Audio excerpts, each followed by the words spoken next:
ഞാൻ എയർഫോഴ്സിലായിരുന്നു, defence ഫോഴ്സിലായിരുന്നു work ചെയ്തത്. നിങ്ങൾ ആകാശത്ത് കാണുന്ന എല്ലാ എയർക്രാഫ്റ്റിലും ഞാൻ വർക്ക് ചെയ്തിട്ടുണ്ട്. ഹെലികോപ്റ്റർ, ജെറ്റ്, ഫൈറ്റർ തുടങ്ങി ട്രാൻസ്പോർട്ട് എയർക്രാഫ്റ്റ് കുറേ ഇന്ത്യയിലുള്ള പല സ്ഥലങ്ങളിൽ യാത്ര ചെയ്തിട്ടുണ്ട്. ഇന്ത്യൻ ബോർഡറുകളിൽ പോയിട്ടുണ്ട്, വാറിൽ പങ്കെടുത്തിട്ടുണ്ട്. അങ്ങനെ ഇരിക്കെ എന്റെ കൂട്ടത്തിൽ എയർഫോഴ്സിൽ ഉണ്ടായിരുന്ന ഒരാളാണ് എനിക്ക് RCM എന്ന് പറഞ്ഞ ഈ ഒരു പ്രസ്ഥാനം പരിചയപ്പെടുത്തിയത്. 20 വർഷങ്ങൾക്ക് മുമ്പ് ഇന്ന് കാണുന്ന RCM ഒന്നും അന്നില്ല. ഇന്ന് നമ്മൾ RCM കാണുന്ന എന്താണ് ന്യൂട്രീഷൻ പ്രൊഡക്റ്റോ ഇന്ന് കുറേ പ്രൊഡക്റ്റുകൾ ഇന്നിവിടെ കാണിച്ചു. അതൊന്നും അന്ന് RCM ഉണ്ടായിരുന്നില്ല. RCMന്റെ ഔട്ട്ലെറ്റ് ഇല്ലായിരുന്നു. ഞങ്ങള് 20 വർഷങ്ങൾക്ക് മുമ്പ് RCM പ്രൊമോട്ട് ചെയ്തത് റോഡ് സൈഡിലായിരുന്നു. ഒരു പഴയ ലോക്കലാച്ചി ഒരു സ്കൂട്ടറോ കിട്ടുന്ന വണ്ടികളിൽ പ്രോഡക്റ്റുകൾ ലോഡ് ചെയ്ത് ഓരോ റോഡ് സൈഡിലൊക്കെ നിന്ന് വെയിൽ കൊണ്ട് മഴ കൊണ്ടിട്ടൊക്കെയാണ് ഞങ്ങൾ RCMന്റെ പ്രോഡക്റ്റുകൾ അങ്ങോട്ടും ഇങ്ങോട്ടും എത്തിക്കാനും ആളുകളെ കാണാനും സംസാരിക്കാനും ഒക്കെ അന്ന് ഞങ്ങൾ RCM പ്രൊമോട്ട് ചെയ്തത്. ഇന്ന് അങ്ങനെയല്ല. ഇന്ന് നമുക്കൊക്കെ കയറിയിരിക്കാൻ കൊണ്ടുവരാനൊക്കെ ഒരു സ്ഥലമുണ്ട്. അപ്പൊ അതിനെ നമ്മൾ ശരിയായിട്ട് യൂട്ടിലൈസ് ചെയ്യാൻ വേണ്ടിയിട്ടാണ് ഈ ഒരു പ്രോഗ്രാം. നമുക്ക് അന്നത്തെക്കാട്ടിലും ഒക്കെ വളരെ ഫാസ്റ്റ് ആയിട്ട് ഇന്നത്തെ കാലത്ത് നമുക്ക് ഡെവലപ്പ് ചെയ്യാൻ സാധിക്കും. ഇന്ന് ഞാൻ പറയാൻ ഉദ്ദേശിക്കുന്നത് നമ്മുടെ RCMലെ ആദ്യത്തെ R എന്താണ് എന്നാണ്. ഫസ്റ്റ് RCM തുടങ്ങുന്ന ലെറ്റർ ഈ ആൽഫബറ്റ് എന്താണ്? R. ഈ R നമ്മൾ മനസ്സിലാക്കി കഴിഞ്ഞാൽ RCM നമുക്ക് മനസ്സിലാവും. കുറെ പ്രോഡക്റ്റുകൾ ഉണ്ടല്ലോ. എത്ര പ്രോഡക്റ്റ് ഉണ്ട്? 4500-ൽ പരം പ്രോഡക്റ്റുകൾ ഉണ്ട്. എല്ലാം നമുക്ക് എല്ലാ ദിവസവും ആവശ്യമുള്ള പ്രോഡക്റ്റുകളാണ്. ഷർട്ട് ഉണ്ട്, പാന്റ് ഉണ്ട്. ഇപ്പൊ ഞാൻ ഇട്ടിരിക്കുന്നത് RCMന്റെ പ്രോഡക്റ്റുകളാണ്. ഓക്കെ, സോക്സ് ഉണ്ട്, ഷൂ ഉണ്ട്, പെന്ന്, പെൻസിൽ തുടങ്ങിയ ടോയ്ലറ്റ് ക്ലീനർ, മസാലകൾ, ഉപ്പ്, മുളക്, ഗോതമ്പ് പൊടി, എണ്ണ, പൊട്ടി എല്ലാ പ്രോഡക്റ്റുകളും RCMലുണ്ട്. അപ്പൊ നമ്മള് RCMൽ വന്നു കഴിഞ്ഞാൽ ചെയ്യേണ്ട 4 R. ആദ്യത്തെ R ആണ് എന്ത്? എന്താണ് ആദ്യത്തെ R? എന്താണ് ആദ്യത്തെ R? റീപർച്ചേസ്. ഒരു ഡയറക്റ്റ് സെല്ലിംഗ് കമ്പനിയുടെ ഏറ്റവും വലിയ സ്ട്രെങ്ത് ആണ് റീപർച്ചേസ്. ഒരു ഡയറക്റ്റ് സെല്ലിംഗ് കമ്പനിക്ക് സ്ട്രെങ്ത് കൊടുക്കുന്നത് റീപർച്ചേസ് ആണ്. റീപർച്ചേസ് നടക്കാത്ത ഡയറക്റ്റ് സെല്ലിംഗ് കമ്പനികളിൽ നമ്മൾ ജോയിൻ ചെയ്ത് കഴിഞ്ഞാൽ അവിടെ നമുക്ക് കിട്ടുന്ന commission is only from joining. Only from joining ആവാൻ പാടില്ല. നമുക്ക് വരുന്ന വോളിയത്തിന്റെ ഒരു 90%ഉം റീപർച്ചേസിൽ നിന്ന് കിട്ടണം. ഒരു 10% മാത്രമേ എന്തിൽ നിന്ന് വരാൻ പാടുള്ളൂ? ജോയിനിങ്, പുതിയ പുതിയ ആളുകളിൽ നിന്ന് വരാൻ പാടുള്ളൂ. അങ്ങനെയാവുമ്പോൾ നമുക്ക് കൂടുതൽ പുതിയ ആളുകളെ ഫോക്കസ് ചെയ്യേണ്ട ആവശ്യം വരുന്നില്ല. RCMൽ പലപ്പോഴും നമുക്ക് ഈ മീറ്റിങ്ങുകളിലൊക്കെ നോക്കിക്കഴിഞ്ഞാൽ പുതിയ ആളുകളുടെ എണ്ണം വളരെ കുറവായിരിക്കും. ഓൾറെഡി ജോയിന്റ് ആയിട്ടുള്ള ആളുകളാണ് RCMൽ കൂടുതൽ മീറ്റിങ്ങുകൾ പങ്കെടുക്കുക. എന്തുകൊണ്ടാണ് കാരണം? എന്താ കാരണം? ബിക്കോസ് RCMലുള്ള പ്രോഡക്റ്റുകളെല്ലാം റീപർച്ചേസ് ചെയ്യാൻ പറ്റുന്ന പ്രോഡക്റ്റുകളാണ്. മറ്റ് കമ്പനികളിൽ നിങ്ങൾ പോയി പങ്കെടുത്തു കഴിഞ്ഞാൽ, വേറെ ഏത് ഡയറക്റ്റ് സെല്ലിംഗ് കമ്പനിയിൽ പോയി പങ്കെടുത്താലും ഒരു 95% കമ്പനികളിലും അവർ ഫോക്കസ് ചെയ്യുന്നത് എന്തിനാണ്? ജോയിനിങ്സിലാണ്. കാരണം ആ പ്രോഡക്റ്റ് ഒന്നും റീപർച്ചേസ് ചെയ്യാൻ പറ്റില്ല. എല്ലാം ഹൈ കോസ്റ്റ് ആയിരിക്കും. നല്ല ക്വാളിറ്റി ഉണ്ടാവാം, ഹൈ കോസ്റ്റ് ആയിരിക്കും. അതല്ലെങ്കിൽ ഒരു പ്രാവശ്യം മാത്രം പർച്ചേസ് ചെയ്യുന്നതിൽ ഫോക്കസ് ചെയ്യുന്ന കമ്പനികളായിരിക്കും. അവർ റീപർച്ചേസ് ഫോക്കസ് ചെയ്യുന്നില്ല, സെയിൽസ് ഫോക്കസ് ചെയ്യാത്ത കമ്പനികളായതുകൊണ്ട് ആ കമ്പനികളൊന്നും റീപർച്ചേസ് ഫോക്കസ് ചെയ്യുന്നില്ല. പക്ഷേ ഒരു direct selling company, direct selling എന്ന് പറഞ്ഞാൽ അതിന്റെ മീനിങ് തന്നെ എന്താണ്? സെല്ലിംഗ്, സെയിൽസ് എന്ന് പറഞ്ഞാൽ സെയിൽസ് ആവണം. അങ്ങനത്തെ പ്രോഡക്റ്റുകളായിരിക്കണം ഡയറക്റ്റ് സെല്ലിംഗ് കമ്പനികൾ. അപ്പോ RCMലുള്ള 100% പ്രോഡക്റ്റുകളും റീപർച്ചേസിംഗിന് എലിജിബിൾ ആയിട്ടുള്ള, ക്വാളിഫൈഡ് ആയിട്ടുള്ള പ്രോഡക്റ്റുകളാണ്. ഉപ്പ്, മുളക്, പേസ്റ്റ്, സോപ്പ് എല്ലാം മാർക്കറ്റിനേക്കാളും നല്ല സാധനങ്ങൾ വില കുറവിൽ കിട്ടുമ്പോൾ എല്ലാവരും വാങ്ങും, എല്ലാവരും വാങ്ങി ഉപയോഗിക്കും. അതുകൊണ്ട് തന്നെ ഇവിടെ എല്ലാ മാസവും നിങ്ങൾ വാങ്ങുന്ന വരുമാനം തുടർച്ചയായിട്ട് എല്ലാ മാസവും നിങ്ങൾക്ക് കിട്ടും. നല്ലോണം ഒന്ന് പ്രവർത്തിച്ചു കഴിഞ്ഞാൽ അതിനെ കൂട്ടി കൊണ്ടുവരാൻ സാധിക്കും. രണ്ടാമത്തെ ആറാണ് ഈ പ്രോഡക്റ്റുകൾ നമുക്ക് റീപർച്ചേസബിൾ ആയതുകൊണ്ട്, ആളുകൾക്ക് യൂസ്ഫുൾ ആയതുകൊണ്ട് ഈ പ്രോഡക്റ്റുകൾ നമുക്ക് എന്ത് ചെയ്യാം? റീറ്റെയിൽ ചെയ്യാം, മറ്റുള്ളവർക്ക് സെല്ല് ചെയ്യാം, മറ്റുള്ളവർക്ക് കൊടുക്കാം. മറ്റ് കമ്പനികളുടെ പ്രോഡക്റ്റുകൾ, so call direct selling company എന്ന് മാർക്കറ്റിലുള്ള കമ്പനികളുടെ പ്രോഡക്റ്റുകളൊന്നും റീറ്റെയിൽ ചെയ്യാൻ പറ്റില്ല. കാരണം നമുക്ക് തന്നെ വേണ്ട, നമുക്ക് തന്നെ വാങ്ങാൻ പറ്റാത്ത മറ്റേ ആൾക്കാർ ആരും വാങ്ങും? ആരും വാങ്ങില്ല. അതുകൊണ്ട് അതൊന്നും റീറ്റെയിൽ ചെയ്യപ്പെടുന്നില്ല. RCMൽ ആളുകൾ 5000 PV ചെയ്യുന്ന ആളുകളുണ്ട്. എല്ലാ മാസവും 10000 PV എല്ലാ മാസവും ചെയ്യുന്ന ആൾക്കാരുണ്ട്. 10000 PV വീട്ടിലേക്ക് വേണോ? 10-20,000 രൂപയുടെ പർച്ചേസ് എല്ലാ മാസവും ആളുകൾക്ക് വേണ്ട. ഉപ്പുമുളകൊക്കെ എത്രയാ വാങ്ങിക്കൂട്ടുക വീട്ടില്? ഈ 10,000, 20,000, 50,000, 1,00,000 ഒക്കെ മാസം റീപർച്ചേസ് ചെയ്ത് റീറ്റെയിൽ ചെയ്യുന്ന ആൾക്കാരുണ്ട്. റീപർച്ചേസ് ചെയ്തിട്ട് റീറ്റെയിൽ ചെയ്യുന്ന ആൾക്കാരുണ്ട്. 1, 2 ലക്ഷം ഒക്കെ റീറ്റെയിൽ ചെയ്യുന്ന ആൾക്കാരുണ്ട്. റീറ്റെയിലിൽ കൂടി നമുക്ക് RCMൽ വരുമാനം ഉണ്ടാക്കിയെടുക്കാൻ പറ്റും. റീറ്റെയിൽ എന്തിനാണ് RCMൽ ചെയ്യുന്നത് എന്ന് ചോദിച്ചു കഴിഞ്ഞാൽ, എന്തിനാണ് റീറ്റെയിൽ ചെയ്യുന്നതെന്ന് ചോദിച്ചാൽ 2 കാരണങ്ങൾ കൊണ്ടാണ്. ഒന്ന്, ആളുകള് നമ്മുടെ പ്രോഡക്റ്റുകൾ യൂസ് ചെയ്തിട്ടുള്ള എക്സ്പീരിയൻസ് അവർക്ക് കിട്ടണം. എന്തിനാണ് റീറ്റെയിൽ ചെയ്യുന്നത്? നമ്മൾ മറ്റുള്ളവർക്ക് RCMന്റെ സോപ്പ് കൊടുത്തു, RCMന്റെ പേസ്റ്റ് കൊടുത്തു, RCMന്റെ ഉപ്പ് കൊടുത്തു, RCMന്റെ ഗോതമ്പ് പൊടി കൊടുത്തു. അവർ ആ ഗോതമ്പ് പൊടി ഉപയോഗിച്ച് ഒരു ചപ്പാത്തി ഒക്കെ ഉണ്ടാക്കി നോക്കുമ്പോൾ പറയും അത് തരക്കേടില്ലല്ലോ മറ്റേ ഗോതമ്പിനെക്കാളും. കഴിഞ്ഞ ദിവസം ഒരാള് ചായപ്പൊടി വീണ്ടും തീർന്നു. ഇനിയിപ്പോ ആരും ചായപ്പൊടി വാങ്ങാൻ വേണ്ടിയിട്ട് RCMന്റെ ഔട്ട്ലെറ്റ് വരെ പോകുന്നതെന്ന് ചോദിച്ചാൽ അടുത്തൊരു ഷോപ്പിൽ നിന്ന് തൽക്കാലത്തേക്ക് ഒരു ചായപ്പൊടി വാങ്ങിക്കൊണ്ടുവന്ന് കുടിച്ചു നോക്കിയപ്പോൾ അത് വെറും വാട്ടവെള്ളം. അദ്ദേഹം സ്ഥിരമായിട്ട് ഉപയോഗിച്ചുകൊണ്ടിരുന്ന ചായപ്പൊടിയായിരുന്നു. പക്ഷെ RCMന്റെ ചായപ്പൊടി അദ്ദേഹത്തിന്റെ വീട്ടിൽ വരുന്നത് വരെ അദ്ദേഹത്തിന് അത് വലിയ ചായപ്പൊടിയായിരുന്നു. RCMന്റെ ചായ കുടിച്ചതിന് ശേഷം പുറത്തു നിന്ന് വാങ്ങിയപ്പോഴാണ് RCM ചായപ്പൊടിയുടെ ഗുണം മനസ്സിലായത്. അങ്ങനെ ആർക്കെങ്കിലും അനുഭവപ്പെട്ടിട്ടുണ്ടോ? അത് വലിയൊരു വ്യത്യാസമാണ്. നമ്മൾ ഉപയോഗിക്കുന്ന സാധനങ്ങൾ ഉപയോഗിച്ചുകൊണ്ടേ ഇരിക്കുന്ന സമയത്ത് നമുക്ക് ആ വ്യത്യാസം മനസ്സിലാകും. ഒരിക്കൽ നമ്മൾ പുറത്തേക്ക് പോയിട്ട് മറ്റൊരു സാധനം കൊണ്ടുവരുമ്പോഴാണ് RCMന്റെ ഗുണം, RCMന്റെ ക്വാളിറ്റി മനസ്സിലാവും. പറയല്ലോ, ചിത്രശലഭത്തിന് ആ ചിത്രശലഭത്തിന്റെ സൗന്ദര്യം ആസ്വദിക്കാൻ പറ്റില്ല. ചിത്രശലഭത്തിന്റെ സൗന്ദര്യം മറ്റുള്ളവരാണ് ആസ്വദിക്കുക എന്ന് പറഞ്ഞാൽ RCMന്റെ പ്രോഡക്റ്റിന്റെ സൗന്ദര്യം ചിലപ്പോൾ നമ്മൾ അതിനകത്ത് ഇരിക്കുമ്പോൾ ചിലപ്പോൾ നമുക്ക് മനസ്സിലായില്ല, പുറത്തേക്ക് പോകുമ്പോഴാണ് നമുക്ക് കാര്യം മനസ്സിലാവുക. അപ്പോ നമ്മൾ റീറ്റെയിൽ ചെയ്യുമ്പോൾ മറ്റുള്ളവർക്ക് ആ എക്സ്പീരിയൻസ് കൊടുക്കണം. പലരും പല ബ്രാൻഡിൽ അഡിക്റ്റഡ് ആണ്. അവർക്ക് ഇന്ന ബ്രാൻഡ് വേണം എന്ന് അഡിക്ഷൻ ഉണ്ട്. ആ അഡിക്ഷൻ നമുക്ക് മാറ്റിയെടുക്കണമെങ്കിൽ നമ്മൾ RCMന്റെ പ്രോഡക്റ്റുകൾ എന്ത് ചെയ്യുന്നു? റീറ്റെയിൽ ചെയ്യുന്നു. പ്രോഡക്റ്റുകൾ പരിചയപ്പെടുന്നു. അവരെ ജോയിൻ ചെയ്യാൻ പറയുന്നില്ല. നമ്മൾ കുറെ പ്രോഡക്റ്റുമായിട്ട് പോകുന്നു, അവർക്ക് പ്രോഡക്റ്റുകൾ കൊടുക്കുന്നു. RCMൽ അവർക്ക് വരണോ വേണ്ടോ? കാരണം നമ്മൾ എന്തിൽ ഫോക്കസ് ചെയ്യുന്നില്ല? ജോയിനിങ്ങിൽ നമുക്ക് ഫോക്കസ് ഇല്ല. ജോയിനിങ്ങിൽ നമ്മുടെ ഫോക്കസ് എത്രയാ? only 10%. നമ്മുടെ focus is maximum on repurchase അല്ലെങ്കിൽ റീറ്റെയിൽ. അതുകൊണ്ട് തന്നെ അവർക്ക് ആദ്യം എക്സ്പീരിയൻസ് വരട്ടെ. അപ്പൊ പ്രോഡക്റ്റുകൾ കൊടുക്കുന്നു, പരിചയപ്പെടുത്തുന്നു. അവരുടെ മനസ്സിലുള്ള ഭയം മാറ്റിയെടുക്കും. ഭയം മാറും.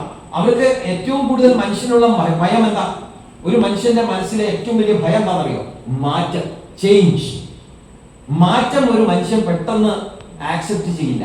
അത് ഒരു മനുഷ്യന്റെ ഏറ്റവും വലിയ ഭയമാണ്. ഒരു സ്ഥലത്ത് നിന്ന് വേറൊരു സ്ഥലത്തേക്ക് മാറി താമസിക്കുക, ഒരു സിറ്റി മാറി വേറൊരു സിറ്റിയിലേക്ക് പോകും. ഇതൊക്കെ ഭയമാണ്. അയ്യോ, അവിടെ പോയാൽ എങ്ങനെ ജീവിക്കും? അവിടെ ആരെങ്കിലും ഉണ്ടാവുമോ? പലതരത്തിലുള്ള ഭയം, മാറ്റങ്ങൾ. അതുകൊണ്ട് തന്നെയാണ് ഒരു മഴ മാറി വെയിൽ വരുമ്പോഴത്തേക്കും, അല്ലെങ്കിൽ വെയിൽ മാറി മഴ വരുമ്പോഴത്തേക്കും തുമ്മലായി, പനിയായി. അല്ലോ, മനുഷ്യന്റെ ശരീരം പോലും അങ്ങനെയാണ്. ഭയം, പേടിയാണ്, ചേഞ്ച്. അപ്പോ ഒരു മനുഷ്യനെ മാറ്റിയെടുക്കണമെന്നുണ്ടെങ്കിൽ നമ്മൾ എവിടെ ഫോക്കസ് ചെയ്യണം? റീറ്റെയിൽ. ഇത് നമ്പർ 1, റീറ്റെയിൽ, ഒരു എക്സ്പീരിയൻസ്. രണ്ടാമത് നമ്മൾ എന്തിനാണ് റീറ്റെയിൽ ചെയ്യുന്നതെന്ന് ചോദിച്ചു കഴിഞ്ഞാൽ, we get immediate income. നമുക്ക് പെട്ടെന്ന് വരുമാനം കിട്ടും. റീറ്റെയിലിൽ കൂടിയാണ് RCMൽ ഫാസ്റ്റ് ആയിട്ട് വരുമാനം കിട്ടുക.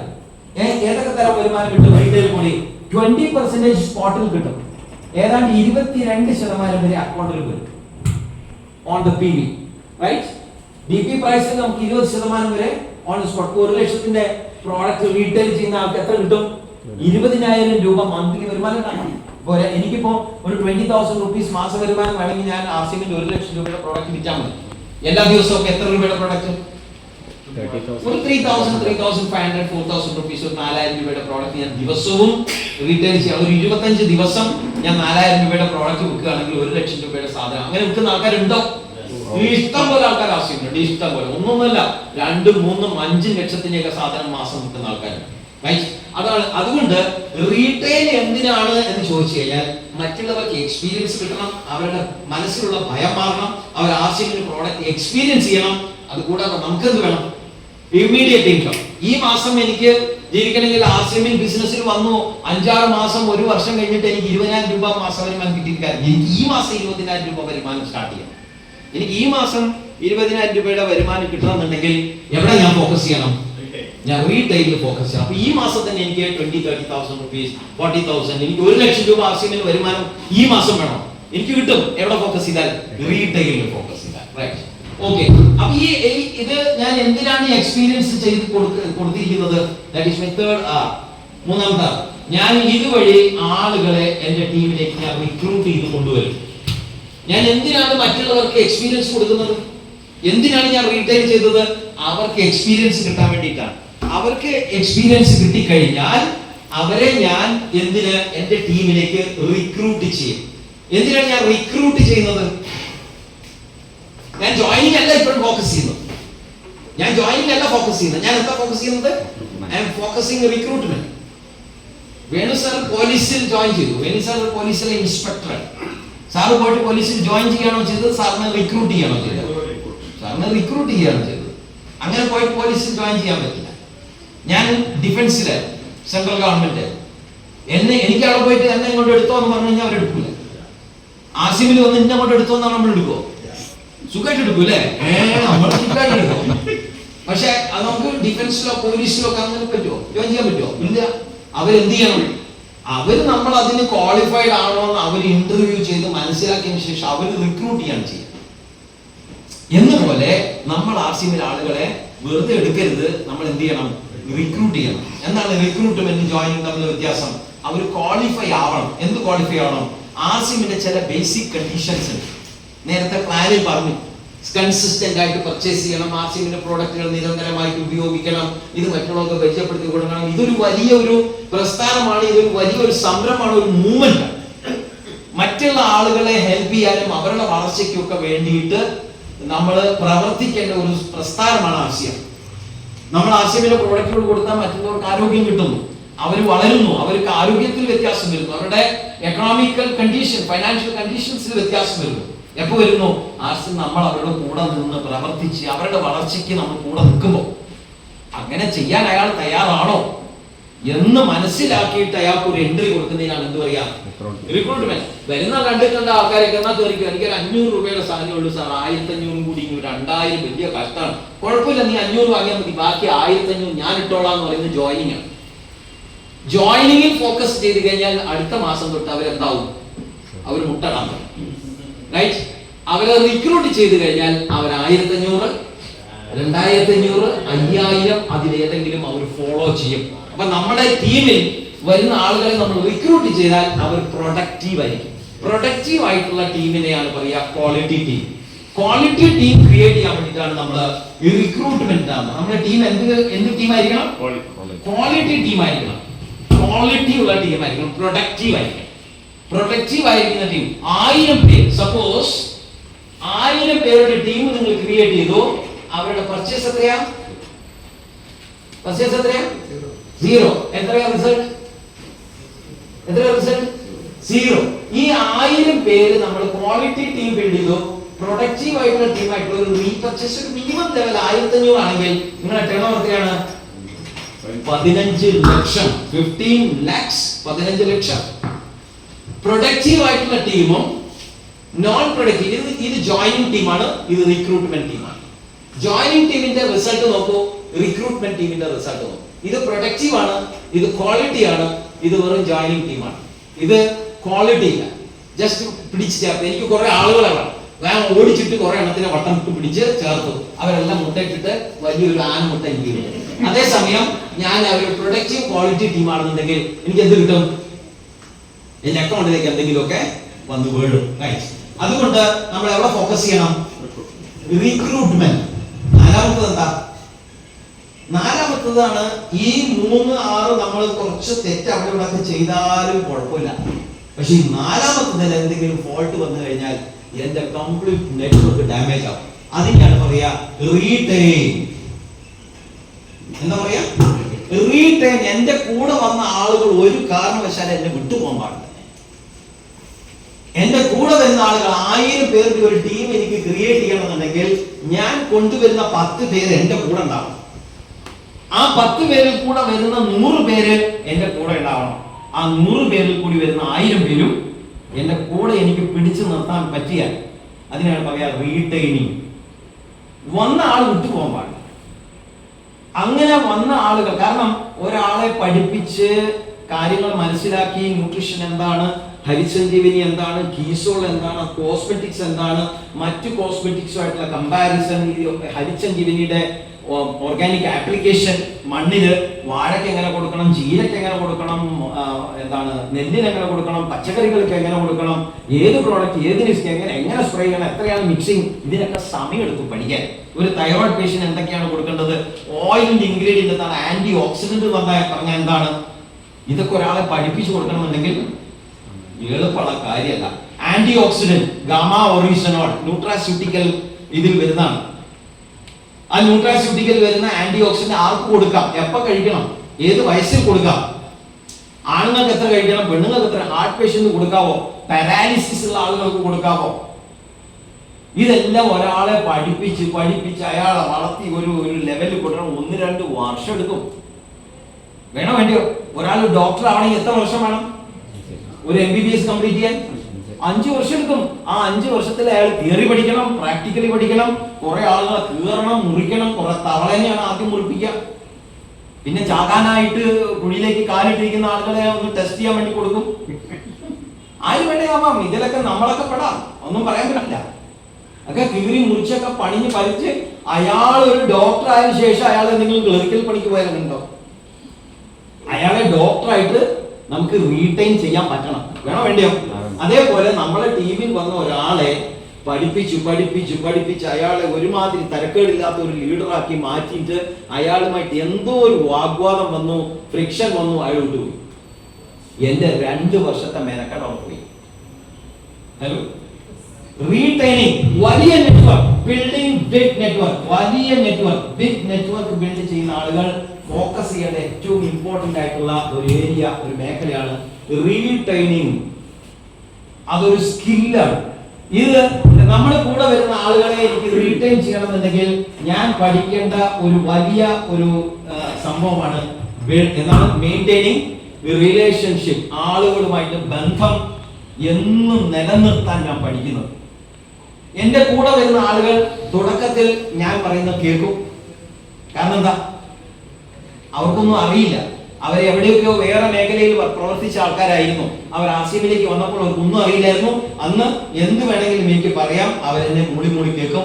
ഞാൻ പറയുന്നത് യെസ് സർ പറയും. കുറച്ച് 1.5 വർഷം കഴിയുമ്പോഴത്തേക്കും വേണു സാർ പറയാണ്, നീ ഇങ്ങോട്ട് വന്നു ചോദിക്കും. ഞാൻ എന്തിനാ വരുന്നതെന്ന് വേണു സാറിനോട് ചോദിക്കും. വേണു സാറിന് ഇഷ്ടപ്പെടില്ല. വേണു സാറിന് ഞാൻ പറഞ്ഞതേ ഉള്ളൂ. അത് ആരാണെന്നുണ്ടെങ്കിലും കുറച്ച് നമ്മുടെ ടീമിൽ വരുന്ന ആളുകൾ വളർന്ന് എത്തുമ്പോഴത്തേക്കും, അന്ന് തുടക്കത്തിൽ ഞാൻ പറഞ്ഞപ്പോൾ വിളിച്ച് ഇങ്ങനെ കാണിച്ചപ്പോൾ ഓടി വന്ന ആള് ഇങ്ങനെ വിളിച്ചപ്പോൾ എന്നോട് ചോദ്യം ചെയ്യാൻ തുടങ്ങി. അതെനിക്ക് ഇഷ്ടപ്പെടുന്നത്. അവിടെ എന്റെ എന്ത് വർക്ക് ചെയ്യാൻ തുടങ്ങും, എന്റെ ഈഗോ വർക്ക് ചെയ്യാൻ തുടങ്ങും. അവന് ശരിയില്ല, അവനെ ഒഴിവാക്കാം. അവന് കൂടെ കൊണ്ടു നടക്കാൻ പറ്റില്ല, പറയുന്നത് കേൾക്കുന്നില്ല. ഇങ്ങനത്തെ വർത്താനം വരുമ്പോൾ എന്റെ കൂടെയുള്ള ആളുകൾ എന്താവുന്നു, ഞാൻ റീറ്റെയിൻ ചെയ്തില്ല. അപ്പൊ എന്റെ നെറ്റ്വർക്കിനെ ബാധിക്കുന്നു. കമ്മ്യൂണിക്കേഷൻ അവിടെ എന്തായിപ്പോയി, കട്ടായി. കമ്മ്യൂണിക്കേഷൻ കട്ട് എന്ന് പറഞ്ഞാൽ ഫ്യൂസ് പോയ പോലെയാണ്. ഒരു വീട്ടിലേക്കുള്ള കറണ്ട് വരുന്നതിന്റെ ഫ്യൂസ് അടിച്ചു പോയാൽ അങ്ങനെ ഉണ്ടാവും. ആ വീട്ട് ഇരുട്ടിൽ മുങ്ങിപ്പോകും എന്ന് പറഞ്ഞ പോലെയാണ് റീറ്റെയിനിങ്. കമ്മ്യൂണിക്കേഷന്റെ പ്രോബ്ലം, കമ്മ്യൂണിക്കേഷനിൽ വരുന്ന പ്രശ്നങ്ങളാണ് റിലേഷൻഷിപ്പിൽ തകരാറുകൾ വരുന്നത്. കമ്മ്യൂണിക്കേഷൻ ഒരു കാരണവശാൽ, നഖം വളർന്നു വന്നു കഴിഞ്ഞാൽ എന്താ മുറിച്ചു കളയേണ്ടത്, വിരലോ? നഖം വളർന്നാൽ നഖമാണ് മുറിച്ചു കളയേണ്ടത്, വിരൽ ഒരിക്കലും മുറിക്കാൻ പാടില്ല. ഒരു മനുഷ്യനിൽ എന്തെങ്കിലും പ്രശ്നമുണ്ടെങ്കിൽ ആ മനുഷ്യനെ ഒരിക്കലും മുറിച്ചു കളയാൻ പാടില്ല. ആ മനുഷ്യന്റെ പ്രശ്നങ്ങൾ മാത്രം റിമൂവ് ചെയ്യാൻ വേണ്ടി പഠിക്കണം. That is called relationship building. Relationship building ആണ് team building. Actually team building അല്ല അവിടെ നടക്കുന്നത്, റിലേഷൻഷിപ്പ് ബിൽഡിംഗ് ആണ് നടക്കുന്നത്. നമ്മളെ കൂടെ വരുന്ന ആളുകൾ തുടക്കത്തിൽ ഒന്നും അറിയാത്ത സീറോ ആയിട്ടുള്ള ഒരാളെ പഠിപ്പിച്ച് അയാൾ ഒരു തരത്തിൽ കൊണ്ടുവന്നു കഴിഞ്ഞാൽ അയാളെ ഹാൻഡിൽ ചെയ്യുന്നത് ഒരു തുടക്കക്കാരനോട് ഹാൻഡിൽ ചെയ്യുന്ന രീതിയിലല്ല. അയാളെ എന്താണ്, തന്നോടൊപ്പം വളർന്ന മകനെ താനെന്ന് വിളിക്കണമെന്ന് പറഞ്ഞ പോലെ തന്നെ ടീമിൽ വളർന്നു വരുന്ന ആളുകളെ താനെന്ന് വിളിക്കാൻ എല്ലാ ലീഡർമാരും പഠിക്കണം. എന്നാൽ മാത്രമേ നമുക്ക് ആ റീറ്റെയിലിംഗ് നടക്കുള്ളൂ. അതിന്റെ മെച്യൂരിറ്റി എന്ന് പറയും. മാനസികമായിട്ട് നമുക്ക് ആ മെച്യൂരിറ്റി ഉണ്ടാവണം. അതല്ലെങ്കിൽ നമ്മുടെ ആളുകളെ കൊണ്ടുവരുന്നു, അവരായിട്ട് അടിയാവുന്നു, അവർ വിട്ടുപോയി, ഞാൻ പുതിയ ആൾക്കാരെ കൊണ്ടുവരുന്നു. പോകുന്ന ആൾക്കാരെ പോട്ടെ, ഞാൻ പുതിയ ആൾക്കാരെ കൊണ്ട് ഇത്രയും വലിയ മണ്ടത്തരം പറയുന്നില്ല. ഇനി പുതിയ ആൾക്കാരെ കൊണ്ടുവന്ന് വീണ്ടും 1-2 വർഷം അവരെ കൂടെ നിന്ന് പയറ്റി അവരെയൊക്കെ പഠിപ്പിച്ച് വരുമ്പോഴത്തേക്കും ഇയാൾ പോയി വേറെ ടീമിൽ കയറിയിട്ടുണ്ടാവും. അയാൾ വേറെ ടീമിൽ കയറിയതിന് ശേഷമാണ് എന്റെ ബുദ്ധി ഉണരുന്നത്. അയ്യോ പോയോ, പോകാൻ പാടില്ല. പോകാതെ നോക്കണം എന്നുണ്ടെങ്കിൽ ഞാനത് പഠിക്കണം. That's A skill. അതൊരു സ്കില്ലാണ്. റൈറ്റ്? ഈ 4 നമ്മൾ പഠിച്ചു കഴിഞ്ഞാൽ നമ്മൾക്ക് ആർസിഎമ്മിൽ ഏത് പിൻ ലെവലിലേക്ക് വേണമെങ്കിലും കയറിയെത്താൻ പറ്റും. അപ്പൊ ആർസിഎമ്മിൽ നമ്മൾ ചെയ്യേണ്ട കാര്യങ്ങൾ എന്തൊക്കെയാ? പ്രോഡക്റ്റുകൾ, തരുന്ന പ്രോഡക്റ്റ് 4500 പരം പ്രോഡക്റ്റുകളുണ്ട്.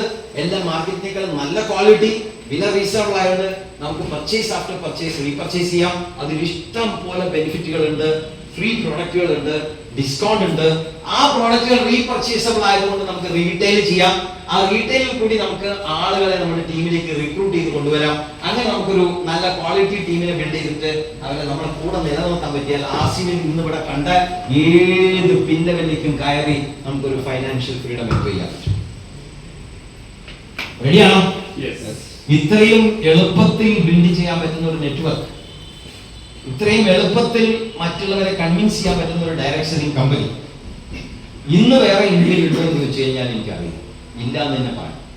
ഇത്രയും വലിയൊരു ഇൻഫ്രാസ്ട്രക്ചർ ആർസിഎം എന്ന് പറയുന്ന ഭിൽവാര രാജസ്ഥാനിൽ കിടക്കുന്ന കമ്പനിക്ക് സ്വന്തം പ്രോപ്പർട്ടി കോഴിക്കോട്, സ്വന്തം പ്രോപ്പർട്ടി, വാടകയ്ക്കല്ല, റെന്റഡ് അല്ല, ഓൺ പ്രോപ്പർട്ടി കോഴിക്കോട്. അതും 1, 2, 3, 5 സെന്റ് അല്ല, 25 സെന്റ്. ഇപ്പൊ അഡീഷണൽ ഒരു 10-20 സെന്റും കൂടി അഡീഷണൽ പർച്ചേസ്. ഇന്ന് ഏതാണ്ട് ഒരു 1/2 ഏക്കറോളം സ്ഥലമാണ് കോഴിക്കോട് സിറ്റിയിൽ, ടൗണിൽ, ഭിൽവാര രാജസ്ഥാനിലുള്ള കമ്പനിക്കുള്ളത്.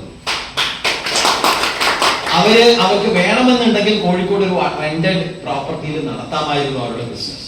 എന്തുകൊണ്ട് അവര് സ്വന്തം പ്രോപ്പർട്ടി വാങ്ങി സ്വന്തം ബിൽഡിംഗ് കിട്ടുമെന്ന് വെച്ചാൽ they are planning long term, കുറെ കാലത്തേക്ക് ദീർഘ വീക്ഷണത്തോട് കൂടി ബിൽഡ് ചെയ്യുന്ന ഒരു ബിസിനസ്സാണ്. അതുകൊണ്ട് നിങ്ങൾ ആർസിഎമ്മിലേക്ക് വരുമ്പോൾ വെറുതെ കുറച്ച് ഉപ്പും മുളകും വാങ്ങി സോപ്പും വാങ്ങി കുറെ ആൾക്കാർ ചേർത്ത് അവിടെ ഇവിടെയൊക്കെ കുറെ ബിസിനസ് ചെയ്ത് നടക്കില്ല.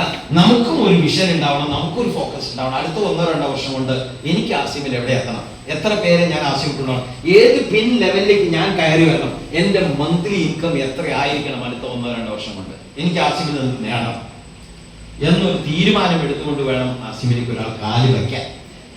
റൈറ്റ്? ചെയ്യുന്നത് നമ്മൾ എങ്ങനെ ചെയ്യണം?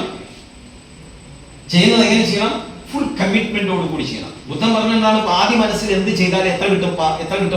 പകുതി കിട്ടുമോ ഫുള്ള് കിട്ടുമോ? പാതി മനസ്സോട് കൂടി എന്ത് ചെയ്താൽ എന്ത് കിട്ടും? നമുക്ക് 0 റിസൾട്ട് കിട്ടും. പാതി മനസ്സോട് കൂടി എന്ത് ചെയ്താലും നമുക്ക് പകുതി റിസൾട്ട് കിട്ടുന്നില്ല, 0 റിസൾട്ട്. ആര് പറഞ്ഞാണ്? ബുദ്ധൻ പറഞ്ഞാണ്. അതുകൊണ്ട് എന്തെങ്കിലും ചെയ്യുകയാണെങ്കിൽ പൂർണ്ണ മനസ്സോട് കൂടി ചെയ്യാം, എന്നാൽ മാത്രമേ റിസൾട്ട് കിട്ടുള്ളൂ.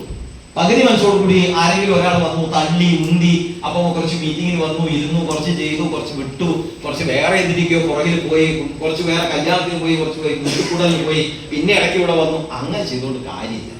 ചെയ്യുകയാണെങ്കിൽ നന്നായിട്ട് ചെയ്യാം. പ്രവർത്തിക്കാൻ കുറേ ഉണ്ട്, ഈസി അല്ല ആർസിഎം. നല്ല ഹാർഡ് വർക്ക് വേണം.